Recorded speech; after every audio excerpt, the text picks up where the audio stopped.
What's up, guys? Welcome to the John Cast. Be sure to follow us on Instagram for behind the scenes as well as bonus content, and on Twitter for daily sports opinions. Before we get into it, I want to welcome a very special guest, Roshan. Welcome to the show. How you doing, man? Good, man. Good to be here. Can't wait to get started. Yeah, so the NBA is really interesting in the way that it's kind of, even when it's not the regular season, we have plenty to talk about, and I love that. Plenty of stuff has gone on. And for the first time in a long time, the NBA is not super predictable. I know you probably remember in these last couple of years, we kind of knew who was going to be in the finals. Yeah, and there was the plenty Warriors. of basketball fans who said, I'm not even going to watch this season. We know who's going to be there. It's not worth watching it. But this year, I think it's probably the most worth watching that it's been in a long time because there's so many new players and new places. Over 40% of the league has changed where they are. Which is crazy. And the playoffs are going to be insane, and we really don't know who's going to be where. I think there's a lot of fluctuation of what the playoff seedings could be. And so I want to talk about that, what you think these playoff seedings could be. So let's go ahead and start with the East. From 8 to 1, who do you think is going to be in the East playoffs? So the East, the way I see the East, I see it as like you got your two powerhouses, kind of. You got your Milwaukee and Philadelphia. And then you got a couple other solid teams, and then the rest of it, it's kind of, it's up for grabs. And so I got my top 8 here, and I know you're a diehard Knicks fan and all, but I'm sorry to say it, I do not have the Knicks in my the Knicks will not be making the top 8. playoffs. So I just don't think Julius Randle can lead them all the way. So at 8, I have the Orlando Magic. What? I feel they got Vucevic. They made the 8 seed last year. A couple of other solid pieces. And in the East, it's not going to be very hard to make the 8 seed. It's not going to be hard. And then, so that's all I really got there. I got Miami's the 7th seed. I like the addition of Jimmy Butler. They still got some solid pieces around him. It should be an interesting team to watch. They're well coached with Eric Spoelstra. And at the 6th seed, I have Toronto. I believe Pascal Siakam. You think they're going to fall all the way to 6? I think they'll fall down to 6 because you lost Danny Green too. That's true, yeah. So they lost their Kawhi and Danny Green. You still have Pascal Siakam, who's probably going to improve even more. You still have Kyle Lowry. You still have Marc Gasol. A couple solid bench players. Still well coached by Nick Nurse. Still the reigning Eastern Conference champions.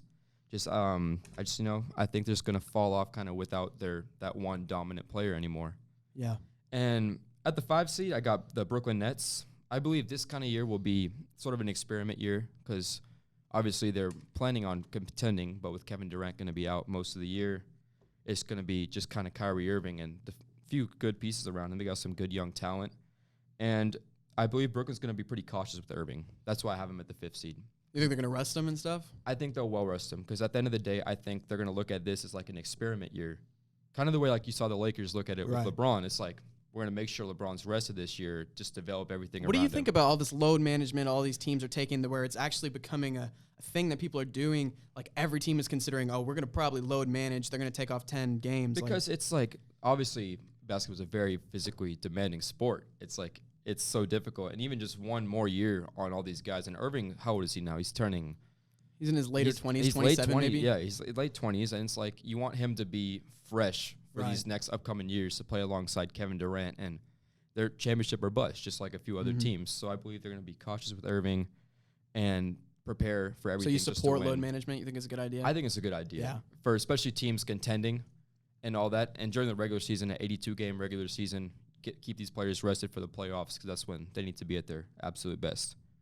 So at my 4th seed, I now got Boston, the Boston Celtics. I think Kemba Walker's going to be a great fit in Brad Stevens' system. He's still one of, if not the best coach in the NBA. I believe Jason Tatum will have a breakout year. I believe he's going to improve everything. He's going to become more efficient. Jaylen Brown as well. He's going to get a lot better.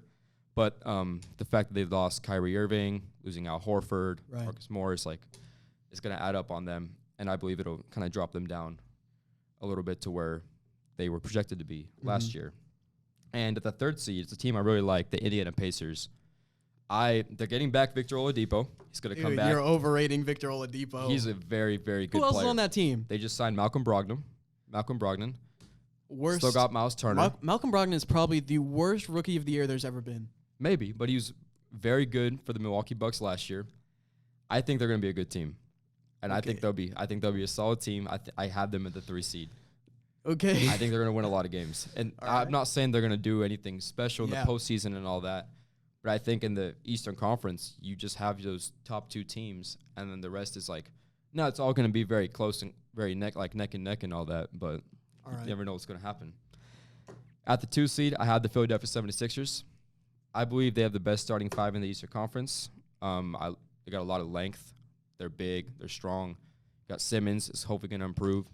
Added jump shots. He's been working on his shot. We'll see if he actually uses it. So we'll see how it turns out there. I like the signing of Al Horford. Horford gives them a good veteran presence in the lineup, and Embiid's just going to keep getting better. If he can lose maybe about 15, 20 pounds, just keeps so he can stay healthy because his knees are going to kind of give out with all that weight. But if he can lose a little bit of weight, then he'll keep on improving in his game. I believe they should be pretty locked in the 2 seed. And obviously at the 1 seed, Milwaukee Bucks. I think that's kind of a given. Giannis is just going to keep improving. They're such a perfectly built team around him. They got good size. They got good shooting around him. And they did lose Malcolm Brogdon, but they still have the perfect team around Giannis Antetokounmpo. So we'll see how that turns out. All right. Here's my 8. I believe, like you said, the top few teams in the East, it's like we kind of know who those teams are going to be. But this bottom half of the East, it's up for grabs. It doesn't matter. But I think my 2 picks that I chose 2 teams that could maybe make the 8 seed. I don't think you put them on your list at all. One, the Heat with Jimmy Butler. Were they on your list? Yeah, I have them 7. Oh, 7. Okay. So the Heat with Jimmy Butler. You know, Jimmy Butler went there, and I guess he thought he was going to be like a reincarnation of Dwayne Wade in some way and kind of lead that team by himself. But he has nobody there. There's nobody on the Heat. So just by himself, maybe the 8 seed. And the other team that I think could maybe challenge for the 8 seed is the Atlanta Hawks with Trae Young. And I know they're super young, but they actually have a really good young core. They do. And if Trae Young, I don't think he's going to like improve his scoring by a ton, but I think his efficiency will go up a lot. And I think if he can do that, they have enough young pieces to think where they can maybe Cam Reddish and all them. They can maybe make that 8 seed. They could. So they I would I would love to see them in the playoffs. See what they can do. They're not going to do anything, but I'd love to see them compete. 7th seed Oladipo and the Pacers. That's where he belongs. All right. Okay. He's not that good. He's not that good. He is okay. He's good. He's good enough. But like, you realize too, you put him as what, the 3 seed? I put him as a 3 seed. That's too high. You realize LeBron James, as good as he is with his supporting cast his last year in Cleveland, his last couple of years, they made like the 4 seed and stuff like that. That's LeBron James, and you just put Victor Oladipo in that same breath. He's going to take him that high. What were they this year? They were the 5 seed this year, right? Victor Oladipo is coming off injury for half the season. Now you add in Malcolm Brogdon. Oladipo's going to come back. Malcolm Brogdon overrated. He's still a very positive player. Oladipo's going to come back for the full season. He's going to be healthy. Going to be a very good defensive team, well coached by Nate McMillan. This guy. All right, for my 6th seed, I got the Pistons. With Blake Griffin and Andre Drummond. People are sleeping on Blake Griffin, who's been a consistent He's a very good player. But and he hasn't really been improving, but he's good enough. Him and Andre Drummond, I think they're good enough to make the playoffs in the East. Can you name their 1, 2, and 3? I cannot. I think Reggie Bullock might be in there. I'm not sure. No, Reggie Bullock, he's gone. Okay, well, it doesn't matter because Blake Griffin will carry that team on his own. He's shown. I love Blake Griffin. He can carry, but they got. I've watched too many Pistons games last season where it's just him and it's just nobody doing anything. Yeah, I don't think they'll make it far. My 5 seed is the Raptors. Okay. I think that's reasonable. You know, they're going to easily have a fall-off. But like you said, Siakam, I think, is going to take another step forward as he can kind of become the focal point of that offense with Lowry.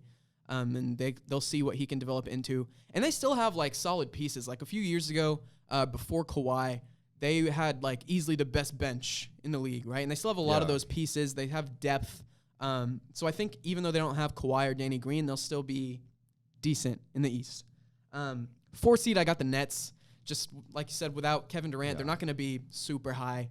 It's really interesting to see what they're going to be next year. But as of right now, I just got them at the 4 seed. I think that's how far Kyrie can carry them. They're not going to do as good as the Celtics did last year, I don't think, because the supporting cast around Kyrie is not as good. Yeah, without like, Tatum, Horford. So they got like Dinwiddie and Jared Allen, and they're decent pieces. They're going to be good, but They're not going to be that good. But Kyrie, I think on his own, can probably carry them to the 4 seed. My 3 seed, I got Boston because I think Boston, in my opinion, Kemba Walker is not that far under Kyrie Irving. He's not, yeah. I think he's like, but I think everything Kyrie Irving is, but a little bit worse. Less. Yes, Kyrie Irving's the same player, just Yes. better kind of at everything. But the than fit Kemba. is going to be better Yeah, this I year can with see that. Kemba because Kyrie had his ego and everything. Like, I'm leading this team, and the young players didn't really respect him fully because they made it so far without him that first year. Yeah. So this year they're actually bringing in a player who has pretty much that same skill set, but it's going to be a better fit on the floor. And Kemba won't dominate the basketball the whole time. I think he'll let Jason Tatum shine, and he'll let Jaylen Brown shine a little bit more. And so I think that team, the young players will really develop more, along with Kemba. They're actually going to be better than most people think. I'll ask you this, though. At the end of the game, though, who takes that last shot? I mean, Kemba's good, but come on, like Kyrie Irving at the end of the game. Okay, he's not as clutch as Kyrie. I think we'll see how the season goes, and it'll be between Tatum and Kemba. I would probably give it to Kemba at the beginning because he's shown like he can actually play. Of course. Remember Kyrie before LeBron got to Cleveland? Kyrie wasn't. He wasn't, yeah. He wasn't crazy. Like, it wasn't Kyrie's top 10 player. Yeah. It was like, he's a really talented player, but he's on a sucky team. Yeah. That's what Kemba was. We'll see what he is now. He's actually on a decent team. I think he can improve. And I'll put it this way. Boston, they're a team I would not want to play in the playoff. They're one of those sleeper teams. Yeah, they are. You don't want to, you cannot, like, take them lightly. Don't mess with them, yeah. Yeah, they're good. My number 2 is the Bucks. I think you overrated how good his supporting cast is. Giannis, obviously, great. In the regular season, I think Giannis is probably maybe the best player in the league in the regular season. I'm not come postseason time. It's a completely different Even in story. the regular season, you need teammates. Did the Bucks get worse or better? They got worse. Yes, they got worse. But not much.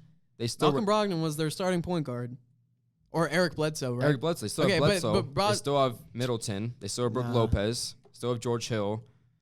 I mean, they still got their average main players. Pieces. They're average players. I don't know. The reason that I think they're 2, I would have usually put them 1 if the Sixers didn't get Al Horford.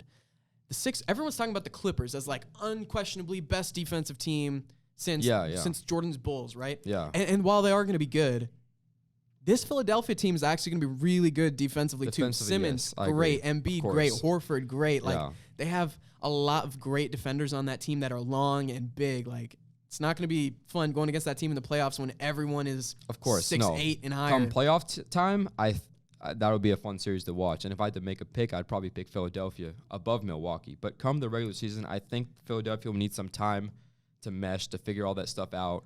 Especially if Simmons is, shooting jump shots now. It'll take some time. I don't think he's going to take that many. I know he's been working on it. And I know with Philadelphia, they're going to make sure they keep Embiid healthy. I think they're going to rest Embiid 15 games, maybe 15 games, maybe even 20 games this year. That's fair. Just to make sure he's healthy and can play. Because this playoffs, he had some issues with his knees.